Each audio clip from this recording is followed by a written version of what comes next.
This is Mr. Eugene, and today we're talking about something that quietly destroys more marriages than infidelity, more marriages than financial problems, more marriages than incompatibility, something so deeply embedded in female psychology that most women don't even know it's operating in them.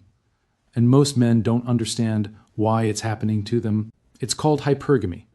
And once you understand it, everything that's been confusing and painful about your relationship suddenly makes sense. Why does she criticize everything you do? Why is nothing ever good enough? Why does she nag you constantly despite you being a decent, hardworking, committed man? Why does she seem to respect the loud, aggressive guy down the street more than she respects you? Why does your calm, rational, responsible behavior get labeled as weakness? Hypergamy is the answer to all of these questions. Today I'm breaking down exactly what hypergamy is, how it operates in your marriage without either of you fully understanding it, why good men experience it the worst, and what you can do to restore the peace and respect you deserve. This isn't about blaming women. This is about understanding a deeply programmed biological and psychological pattern that's destroying relationships when it goes unexamined and unchallenged. Let me start with what hypergamy actually is and where it comes from. Hypergamy is the deep biological drive in women to constantly seek the best possible mate, not just to find a good man and be satisfied, but to continuously evaluate whether she has the best available man, whether she could do better, whether her current man is strong enough, capable enough, successful enough to keep her and her children safe. This drive is ancient, going back thousands of years when choosing the wrong man meant genuine danger, physical danger, survival danger. A weak man, an incompetent man, a man who couldn't protect and provide meant short, brutal life for her and her children. So women developed this constant evaluation mechanism, always assessing, always comparing, always looking for signs of weakness or strength, always measuring her man against other men, always asking unconsciously, is this still the best I can get? In prehistoric times, this mechanism kept women and children alive. It was essential, functional, genuinely protective. The problem is we're not living in prehistoric times anymore. We're living in modern society where a man's calm, rational decision-making is far more valuable than his willingness to fight strangers, where a man's financial intelligence matters more than his physical dominance, where a man's emotional stability is an asset, not a liability. But most women haven't updated their internal programming. The ancient hypergamous evaluation mechanism is still running, still assessing, still looking for weakness, still comparing, still trying to upgrade, and it's destroying modern marriages. Here's how hypergamy actually operates in your marriage day to day. She's not consciously thinking, I need to find a better man. She's not deliberately trying to undermine you. She's not sitting down and deciding to make your life miserable. What she's experiencing is a constant background anxiety, a nagging feeling that something needs to be different, a fear she can't quite articulate, an impulse to correct your behavior, challenge your decisions, push you to be more, do more, react differently. To her, this feels like helping. She genuinely believes she's trying to make you better, make you stronger, make you more capable. To you, it feels like constant criticism, like nothing you do is ever right, like she's always finding fault, like you're always falling short of some standard you can never quite meet. Both experiences are real. The disconnect is that she's running ancient programming designed for a completely different world, and you're receiving the output of that programming without understanding what's generating it. She sees you not react when someone cuts you off in traffic. Her ancient programming reads this as weakness. He won't stand up for himself. Does that mean he won't stand up for me? Is he strong enough to protect us? She sees you refuse to argue when someone shortchanges you at a restaurant. Her ancient programming reads this as weakness. He lets people walk over him. What does that mean for our safety? She sees you decline to demand a raise despite working significant unpaid overtime every week. Her ancient programming reads this as weakness. He doesn't fight for himself. Does that mean he won't fight for our family? None of these assessments are logical. None of them accurately read your behavior. Your calm response to the driver is actually intelligent risk management. Your decision not to escalate the restaurant situation is actually mature judgment. Your patience about the raise is actually strategic thinking. But her ancient programming doesn't read intelligence, maturity, and strategy. It reads dominance signals. Fight or don't fight. React or don't react. Assert or don't assert. And when you don't perform the dominance signals she's programmed to look for, her anxiety spikes. Her evaluation mechanism concludes weakness. And the nagging begins. Here's where it gets particularly painful for good men. The loud, aggressive guy, the man who reacts to every slight, who makes a scene when someone cuts him off, who argues with everyone, who performs dominance loudly and visibly. Her ancient programming reads this as strength. He's fearless. He'll fight for what's his. He'll protect us. But her programming is reading this completely wrong. That man is not strong. He's reactive, impulsive, emotionally uncontrolled. He's a liability, not an asset. He's going to get into a road rage incident that lands him in jail. He's going to escalate a minor situation into a dangerous one. He's going to let his ego override his judgment every single time. A man who picks fights with strangers is not protecting his family. He's endangering his family. He's one bad interaction away from arrest, injury, or worse. But her ancient programming doesn't see this. It sees dominance displays and reads strength. It sees your calm, rational behavior and reads weakness. So she respects the dangerous man and criticizes the good man. She's drawn to volatility and frustrated by stability. She nags the husband who's actually building security while admiring the man who's actually creating risk. This is hypergamy operating against the interests of everyone involved.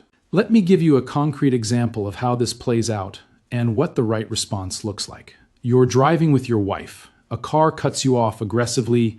Close call. Dangerous move. You take a breath, adjust your speed, continue driving safely. Her response is, "You're just going to let him do that?" You didn't even react. He could have caused an accident.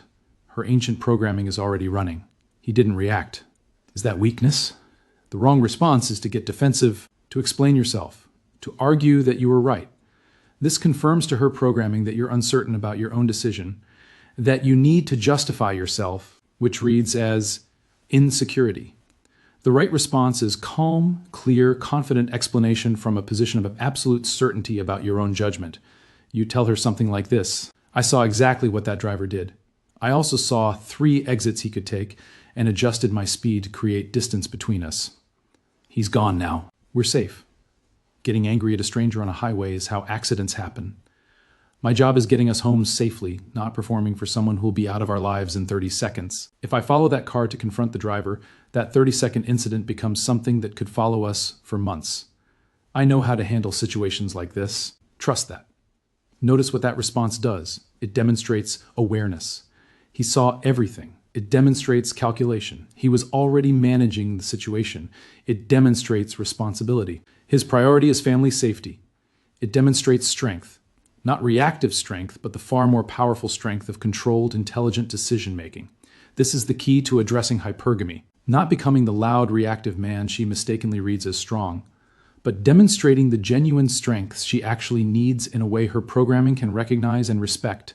You have to show her clearly that your calm is not passivity, your patience is not weakness, your rationality is not fear, your controlled response is not absence of strength. It's the highest form of strength. Most men respond to hypergamous nagging in one of 2 destructive ways. The first is capitulation. He changes his behavior to match what she seems to want, becomes more reactive, more aggressive, makes more scenes, performs more dominance displays to satisfy her ancient programming. This creates 2 problems. He becomes a man he's not. His character is compromised to satisfy her anxiety, and it still doesn't work long-term because no performance of dominance ever fully satisfies hypergamous evaluation. It just raises the standard. The second is withdrawal. He gets tired of never being good enough, stops trying, becomes emotionally flat, stops engaging. The quiet resentment builds, the marriage slowly dies. Neither response works, neither addresses the actual problem. The effective response is understanding what her programming needs to see and demonstrating it authentically through your actual behavior, your actual decisions, your actual leadership, not performing strength, embodying it. The man who embodies real strength in ways that satisfy even hypergamous female programming has several specific characteristics. He's completely certain about his own judgment. He doesn't explain himself defensively. He doesn't need her approval for his decisions. He states his reasoning from a position of absolute confidence and moves on. He demonstrates that he sees things she doesn't see, that he's calculating risks she hasn't considered, that his decisions come from deeper awareness and broader thinking than her immediate emotional reaction. He provides real security. Not performance of security, actual provision, actual protection, actual stability that makes her life genuinely safe and comfortable.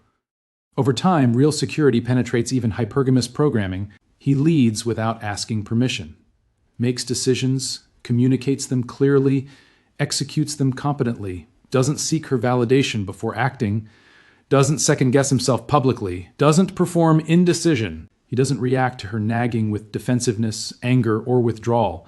He addresses it from a position of strength, calm, clear, certain. I understand your concern. Here's what I see. Here's what I'm doing. Trust me. This combination, visible competence, calm certainty, genuine provision, decisive leadership, is what satisfies hypergamous evaluation at its deepest level. She's not going to stop running the evaluation. That's biological. But the evaluation can reach a conclusion of he's strong enough, capable enough, trustworthy enough. And when it reaches that conclusion consistently, the nagging stops, the criticism stops, the anxiety stops. She relaxes into her femininity. You get the peace and respect you deserve. Here's what many men need to hear clearly. Your wife is not your enemy.